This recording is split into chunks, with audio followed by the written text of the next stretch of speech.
बिस्मिल्लाहिर्रहमानिर्रहीम, अस्सलाम वालेकुम। आप देख रहे हैं अल्ताज़ी फूड और मैं हूं आपके साथ आपका भाई सूफी। आज आपका भाई आपके लिए चिकन पकोड़ों की रेसिपी लेकर आया है। बहुत ही क्रिस्पी और क्रंची ये पकोड़े बनके तैयार होते हैं।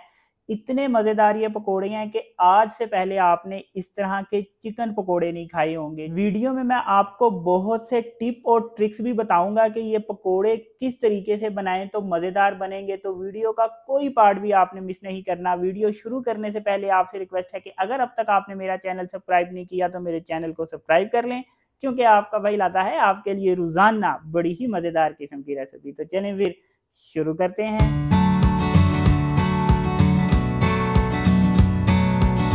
सबसे पहले मैं आपको बताऊंगा कि चिकन को मैरिनेट करने के लिए इसमें हमने कौन कौन से मसाले डालने हैं। यहाँ पे मैंने आधा किलो बेसन लिया है। ये आधा किलो बेसन मैं एक बाउल में डाल दूंगा।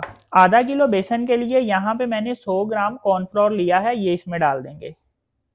1 टेबलस्पून मेरे पास टिक्का मसाला है, 1 टेबलस्पून लाल मिर्च का पाउडर है, हाफ टी स्पून मैंने हल्दी ली है, 1 टेबलस्पून मेरे पास सालन मसाला है और हाफ टेबलस्पून मैंने धनिया पाउडर लिया है। ये मसाले इसमें डाल देंगे।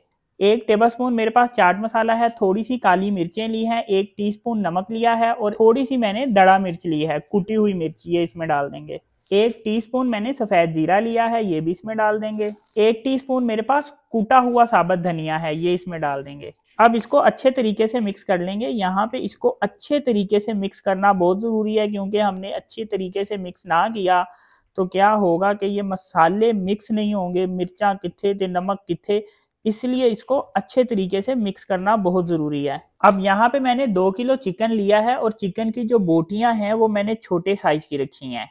और जो मेरे पास लेग पीस था, लेग पीस साबुत रखा है और इसमें मैंने इस तरह से देखें कट लगा दिए हैं। जितने भी लेग पीस हैं इनको मैंने इस तरह से कट लगाया है। अब ये जो मिक्सचर तैयार करके रखा है ये बोटियों में हमने इस तरह से लगा देना है।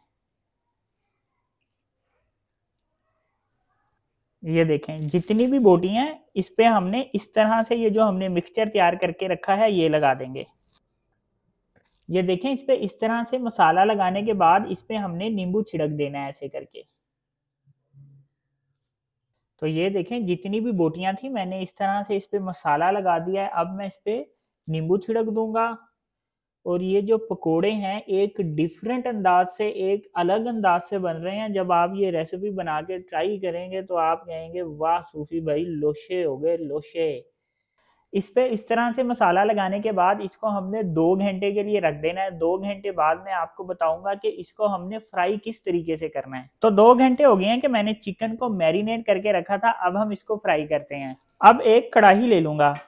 अब इसमें मैं ऑयल डाल दूंगा।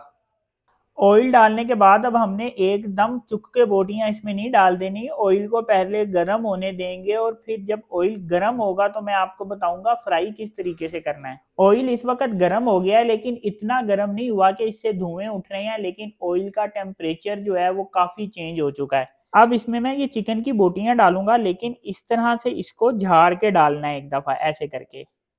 ये देखें ऐसे करके हमने इसको झाड़ लेना है बोटियों को हल्का सा।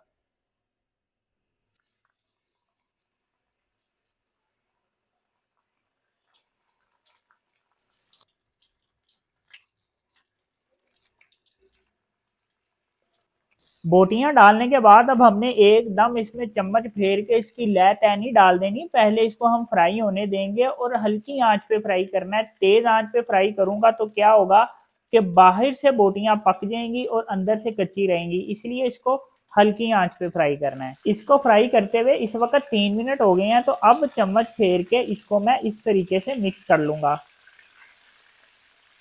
तो ये देखें जी माशाल्लाह कितने जबरदस्त ये पकोड़े फ्राई हो रहे हैं। ये देखें मैंने इसका कलर इस तरह से गोल्डन रखा है, तो इस तरह से हमने इसको गोल्डन फ्राई करना है। ये देखें जी माशाल्लाह कितने ज़बरदस्त ये फ्राई हुए हैं। ये चेक करें जी अल्हम्दुलिल्लाह।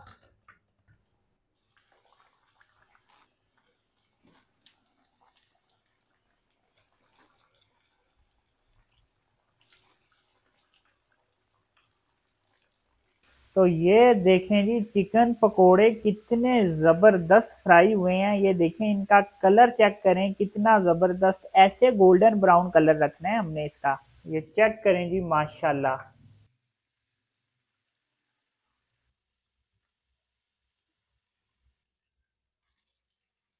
ये देखें जी कितने जबरदस्त ये पकोड़े बनके तैयार हुए हैं। ये चेक करें जी कितने जबरदस्त ये पकोड़े बने हैं। ये देखें जी माशाल्लाह कैसे जबरदस्त बने हैं। ये देखें जी अल्हम्दुलिल्लाह। तो ये देखें जी माशाल्लाह अल्हम्दुलिल्लाह चिकन पकोड़ों की फाइनल लुक देखें कितने जबरदस्त बनके तैयार हुए हैं। तो बहुत ही मजेदार क्रिस्पी और क्रंची पकोड़ों की रेसिपी मैंने आपके साथ शेयर की है। तो अगर आपको ये मेरी रेसिपी पसंद आई तो मेरी वीडियो को लाइक करें और मेरे चैनल को सब्सक्राइब करें और मेरे टिकटॉक अकाउंट को फॉलो कर लें। अपना ख्याल रखें, दुआओं में याद रखें। अपने भाई को इजाजत दीजिए, फिर मिलेंगे एक नई और मजेदार रेसिपी के साथ। अल्लाह हाफिज।